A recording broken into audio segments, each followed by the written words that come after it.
Before we begin, kindly subscribe to our channel to stay updated with our latest and most engaging content. I thought it would be funny. Started as a birthday joke from my younger brother Miles. He handed me a DNA kit, wrapped in tissue paper, and grinned like he had just discovered fire. Let's find out if you're secretly a Viking, or maybe a Russian spy. Either way, I get the credit. We laughed. Mom LRA playfully rolled her eyes. Dad Grant told Miles to stop feeding me conspiracy theories over breakfast. It was just one of those easy mornings, the kind that makes you feel like nothing could ever go wrong. Swabbed my cheek, sealed the envelope, and dropped it in the mailbox on my way to work. Teach 5th grade science. Always been the type who likes answers. I like facts, data, evidence. The idea of learning about my ancestry sounded fun, like solving a mystery with no real consequences. I didn't know then that the mystery was me. A week later, on a rainy Tuesday afternoon, my phone rang while I was grading papers. I didn't recognize the number, but I answered anyway. Is this Oven Blee? The voice was calm, female, professional. This is from Gone Trace Labs. We need to verify something from your DNA results. In person. I repeated. Why? There was a pause. Then the voice dropped just slightly, like she didn't want anyone else to hear what she was about to say. Your DNA matched a missing child case from 1993. Froze. My pen slipped out of my hand and hit the floor. I thought it had to be a mistake. Maybe they mixed up my list. Maybe someone with the same name. Computer glitch. But the woman didn't sound unsure. She sounded careful, trained, and serious. She continued. We've flagged this as a possible critical match. A child abducted from a home in Nebraska. The parents never stopped searching. The profile is still active in the national database. They're staring at the laminated volcano diagrams my students had drawn in crayon, trying to make sense of what she was saying. I wasn't missing. Wasn't abducted. I'd lived in the same house with the same family my entire life. Was safe. I was loved. This wasn't my story. When I got home that evening, I told my mom. We were in the kitchen. Was peeling carrots for soup. Said it casually at first, thinking she'd laugh it off with me. Mom, something weird happened. The DNA company called. Said I matched a missing child from the 9s. She dropped the carrot. It hit the floor with a soft thud, and her entire body went still.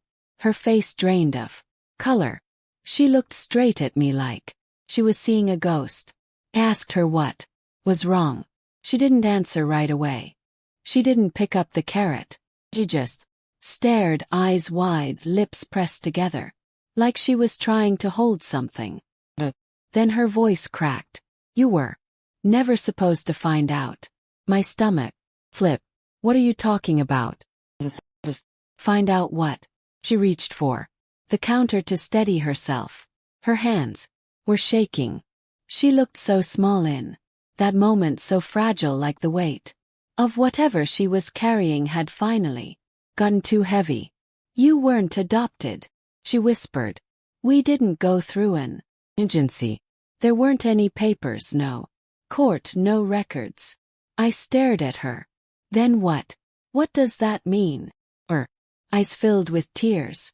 She looked at me like she was trying to memorize my face. We found you, she said. That's when I stopped breathing. You found me. Said. Where? She didn't blink. Her voice broke again. You were left in our driveway in the middle of the night, wrapped in a blanket. You were 6 months old. And there was a note. Said one word. She took a breath that sounded like it hurt her. Run. My name is on Lee.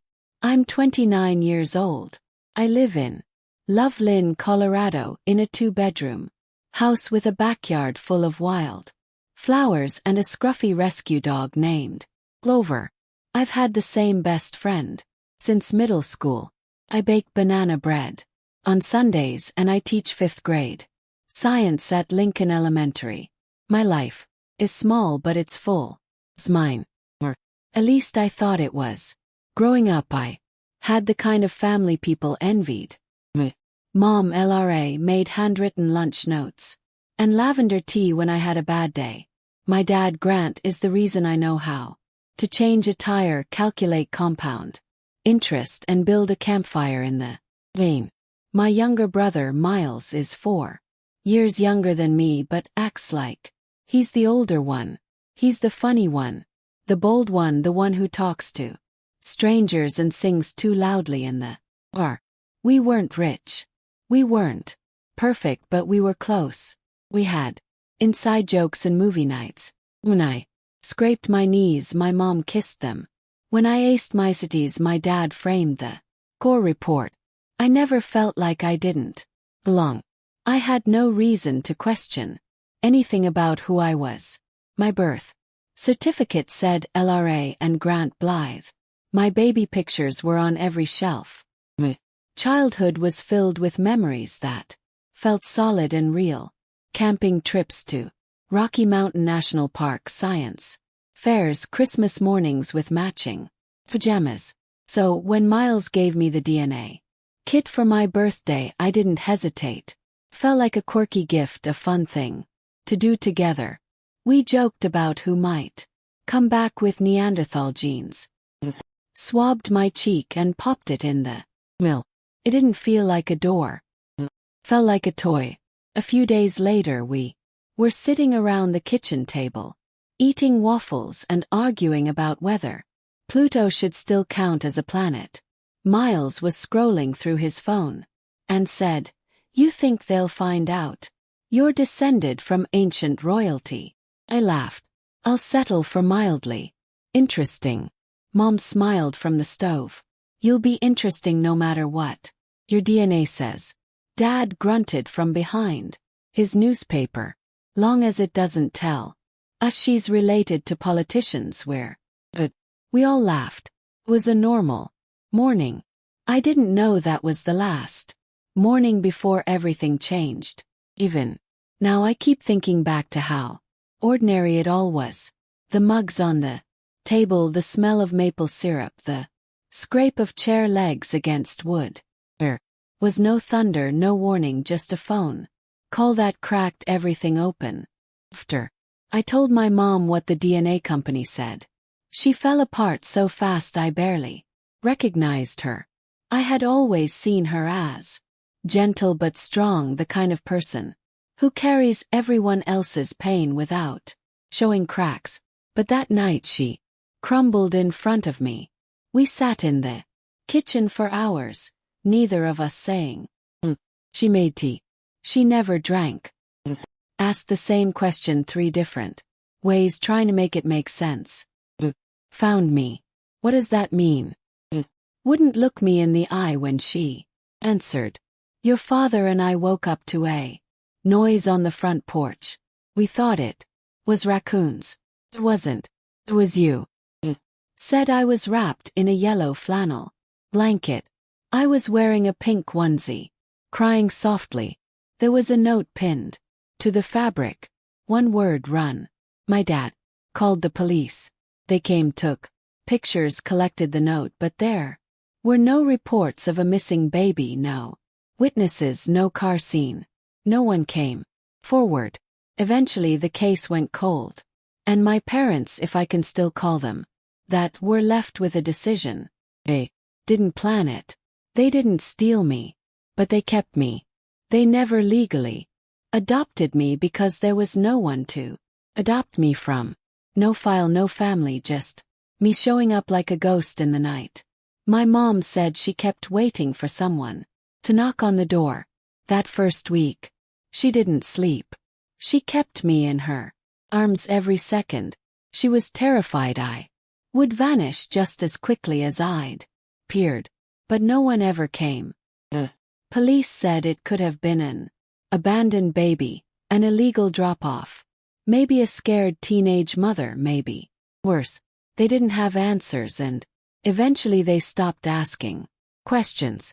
My mom and dad didn't. Instead they gave me a name, a home, a family. They raised me like I was theirs. Because to them I was. For 29 years. That was my story. I was their daughter. Full stop. No footnotes, no shadows. Now that story was cracking. Now there were questions I couldn't ignore.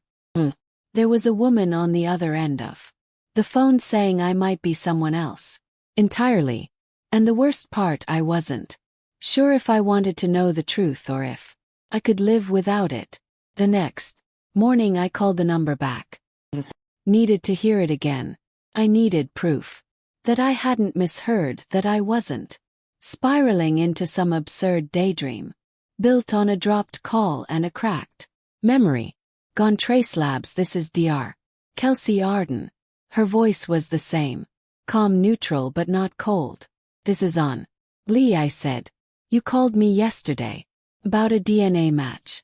I waited for her to walk it back, to say it was a false alarm. To tell me the system glitched or that someone else's file had been opened by mistake, but she didn't. Yes, Miss Blee. Thank you for calling. I'd like to speak with you about your profile in person. This match is connected to a case flagged in our forensic partnership database. It's highly sensitive. We're asking you to come into our Denver office. Case. What kind of case? Was a pause and then her voice lowered slightly. A missing child report. Child disappeared in 1993 when she was 6 months old. I didn't know what to say.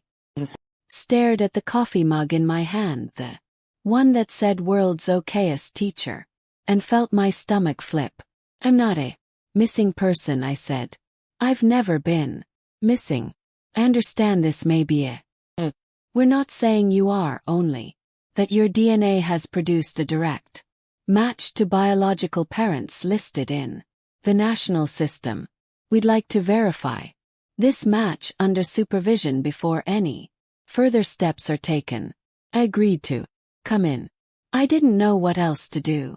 When I hung up, I just sat there. My hands were cold. My head was spinning.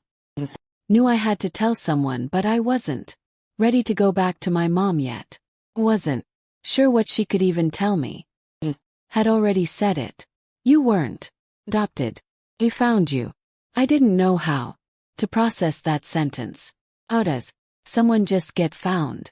Like a backpack. Like a stray dog. Like a secret someone wanted to bury. Called Miles. He answered on the second ring. Aces. Find out your royalty yet? His voice was joking, but I couldn't match it. My voice cracked as I said his name. His tone changed instantly. What happened? I need to tell you something. Serious. I told him everything. About the call, about the match, about the baby from 1993. About the note pinned to my blanket. He didn't speak for a long time. Finally, he said, I don't understand. How is that even possible? You're not adopted. Number me in our driveway. That doesn't make sense. None of it does. He took a breath. I'm coming over. 10 minutes later, he walked into my house without knocking. He dropped onto the couch, elbows on his knees, and stared at me. So this DNA company, he said, they think you're this baby who went missing 3 decades ago. They don't think. They said my DNA is a direct match to the parents, and Mom confirmed it. That you weren't adopted. She said they found me, that they called police. But when no one came forward, they kept me. He didn't say anything. His jaw tightened. So what now? He asked. I have an appointment in Denver. They want to verify the match. He nodded slowly. You're not going alone.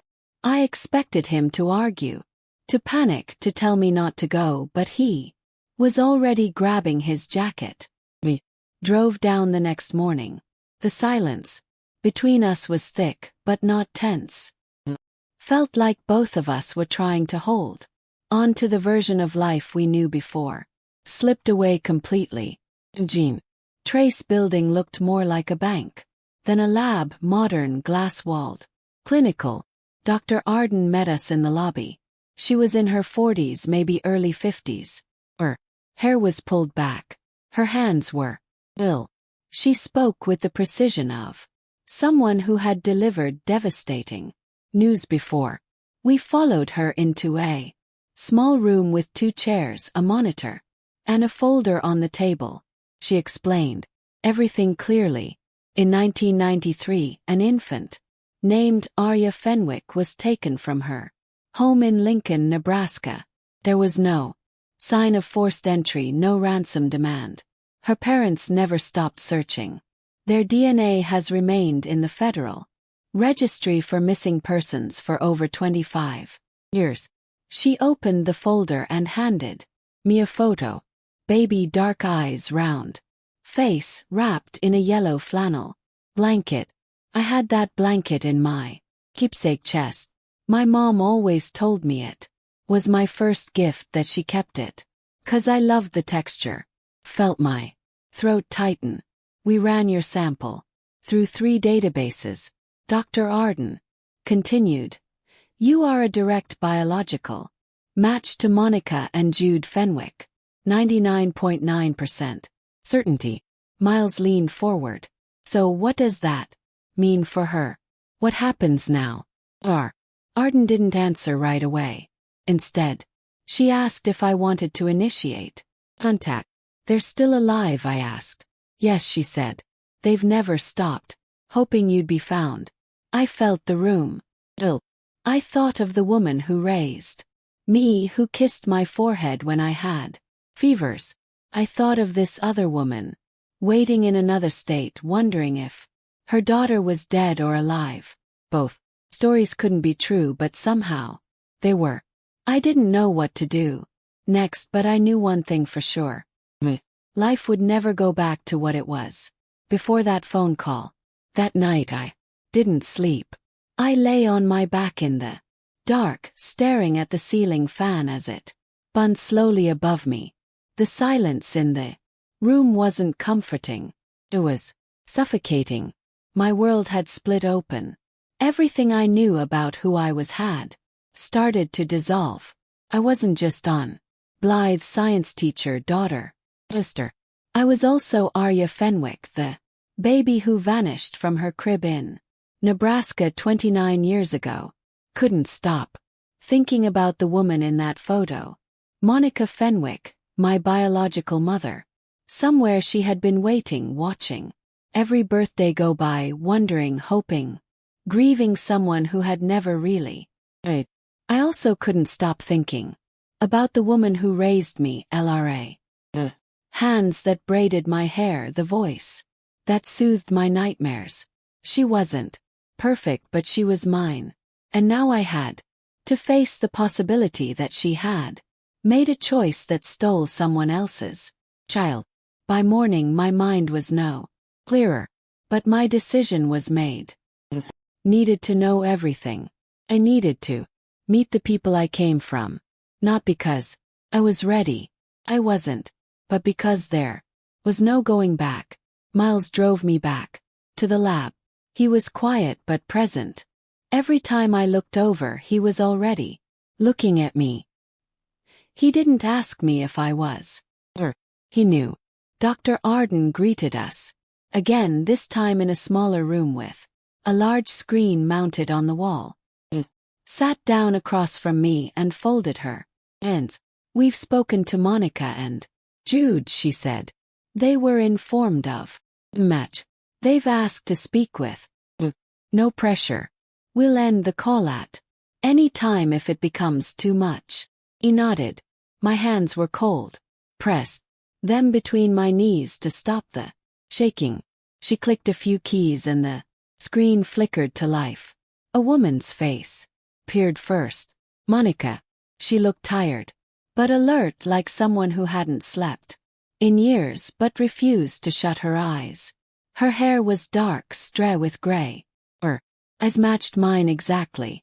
She covered her mouth the second she saw me. Her shoulders trembled and she whispered something I couldn't hear. Then a man peered behind her. Dude, his jaw clenched the way Miles has had. His eyes were red, but he didn't cry. He just stared frozen like he was afraid to blink. Neither of them spoke right away. I didn't either. Then Monica leaned closer, almost like she was trying to touch the screen. Your eyes, she said softly. They haven't changed. Opened my mouth to speak, but nothing came out. I couldn't tell if I felt like I was floating or drowning. Dr. Arden guided the conversation gently. Even this is Monica and Jude Fenwick. They are your biological parents. Monica wiped her eyes and smiled even though her hands were shaking. You don't have to say anything. I just wanted to see you. Imagine this moment for so long. You look just like your grandmother. Was beautiful too. Jude finally spoke. His voice was quiet but firm. We don't want to take anything from you. We just want to know you're safe, that you're happy. We've lived in the same house all these years in case you ever came back. We never changed the number. Never changed our address. We left the porch light on every night. He didn't know how to respond. Couldn't look away from them, but my heart was pounding. I'm sorry, I said, though I didn't know who I was apologizing to. I didn't know. None of this makes sense. Monica nodded. Course it doesn't, but we're here. And we're not going anywhere. Call ended after 20 minutes. Dr. Arden asked if I was okay. I nodded, but I wasn't. Miles drove us back in silence. When we got home, I found my mom sitting at the kitchen table. She hadn't moved from the night before. The same mug of tea sat untouched beside her. She looked up at me with eyes full of dread. You talked to them? He nodded. She reached for me, pulled back. I need you to tell me everything, I said. Start from the beginning. No lies. Her hands dropped into her lap. I never wanted to lie to you, she said. But I was afraid. Afraid of what? Afraid someone would come take you away. I sat across from her. My heart was heavy. I was angry. But I also saw how broken she was. Told me everything about the night they found me, about the note, about the police investigation, about how over time the silence made them believe that maybe I was meant to be theirs. No. It was wrong, she said. Tell them, but I couldn't let you go. That night I wrote in my journal for hours. I didn't know how to forgive yet, but I knew I didn't want to hate her. I also knew that I wanted to know Monica and Jude, not as strangers but as people who had waited for me, who had never stopped searching. I didn't belong to just one family anymore. I belonged to two. And it was time to stop running from that truth. Weeks after the video call, I flew to Nebraska. Monica and Jude had offered to come to me, but I said no. I needed to go there. I needed to see the place where everything started, where everything was taken, and maybe where something could be returned. Miles insisted on driving me to the airport. As we pulled up to the curb, he parked instead of dropping me off. You sure you want to do this? He asked. Number. But I'm going. He nodded. Good. What you do when you're scared? You go. Anyway. He reached into his jacket and handed me a folded paper. In case you forget who you are. It was a photo of us at age 10 and 6, covered in mud, holding frogs and grinning like lunatics. Mom had taken that photo. Didn't know how to explain to him how much it meant that he saw both sides of me and didn't ask me to choose. When I landed, Monica and Jude were waiting. Side baggage claim. They didn't run me. They didn't cry. They just stood. They're cautious, open, and silent until I walked toward them. Monica stepped forward first.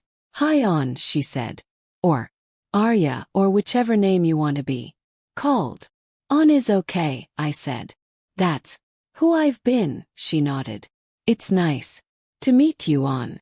She didn't hug me. Neither did Jude. We all seemed to know.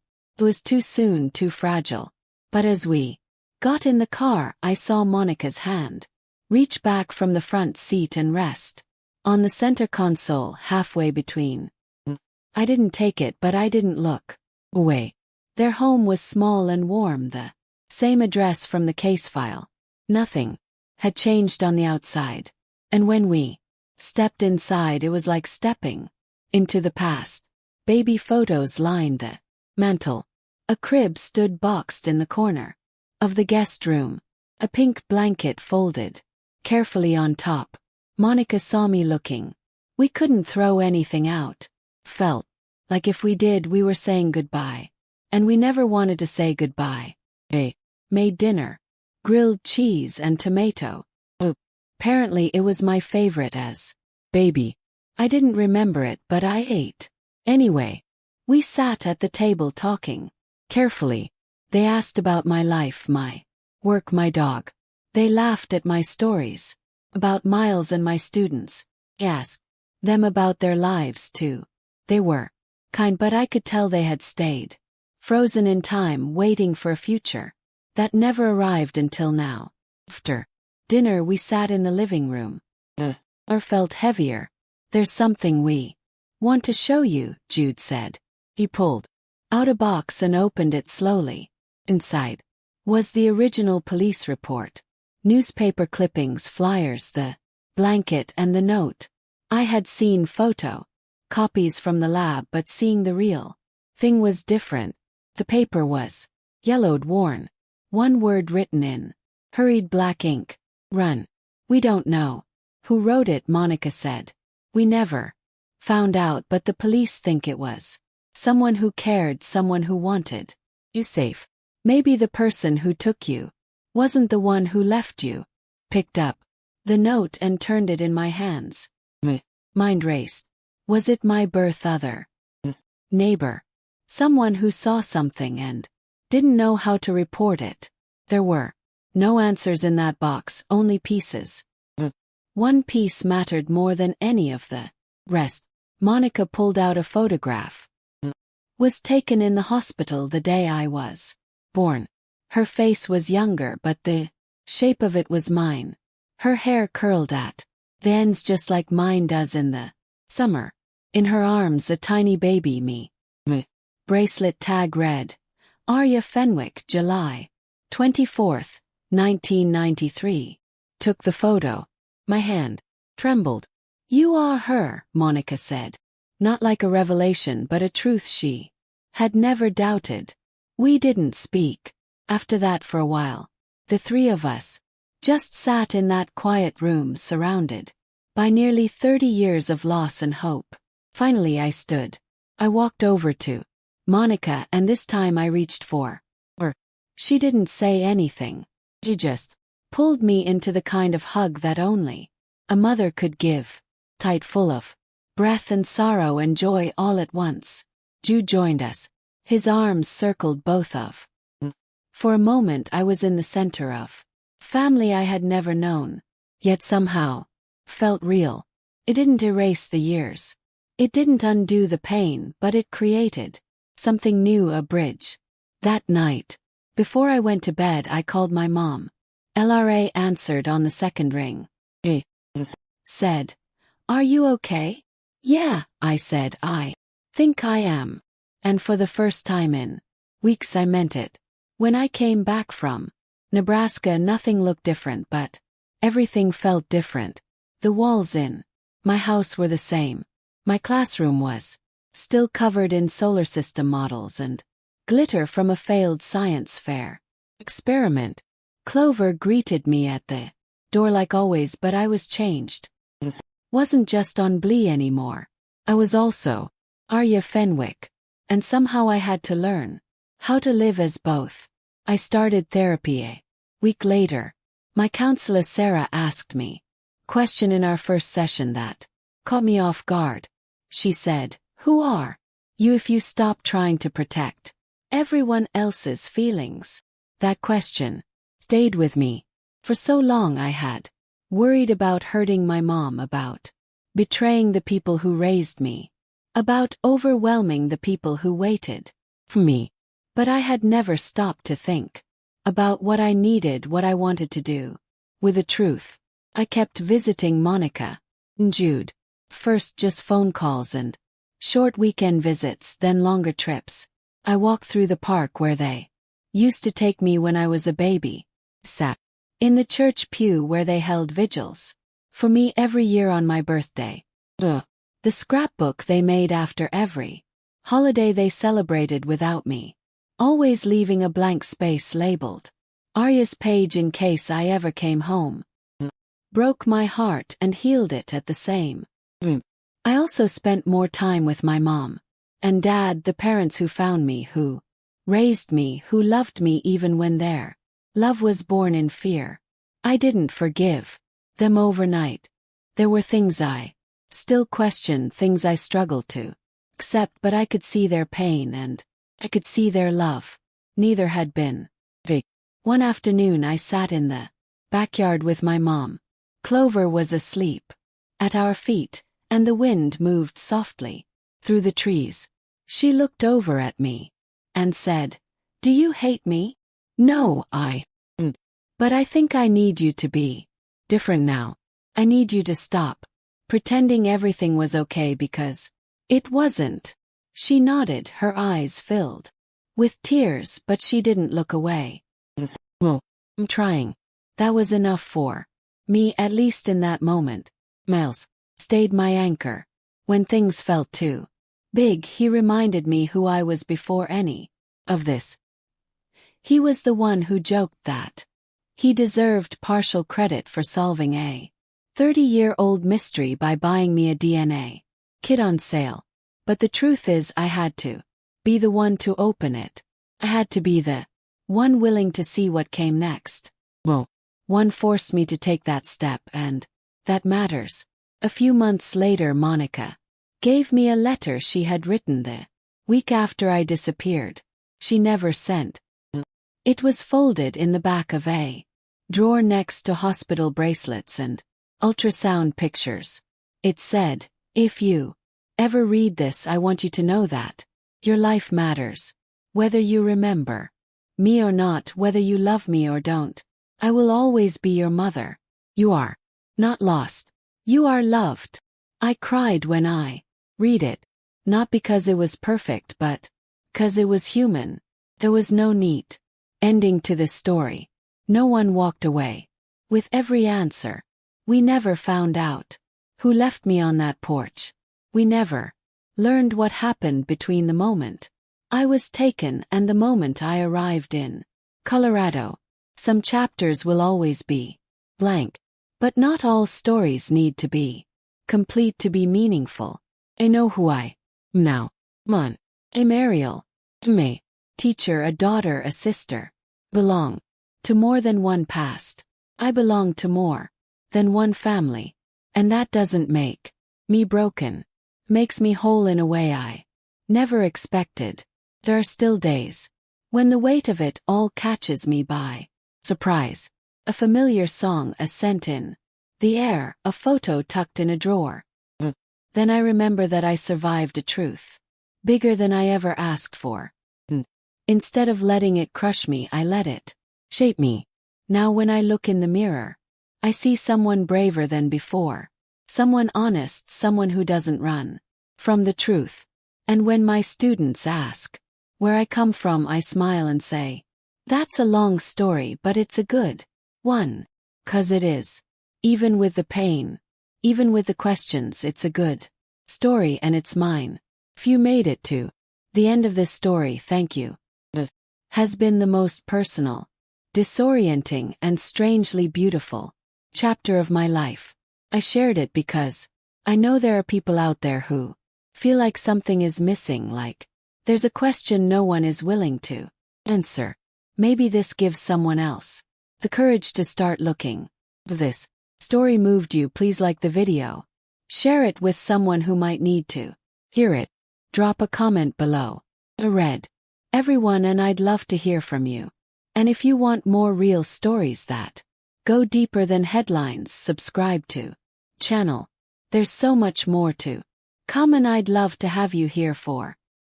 Thanks for listening. Stay curious.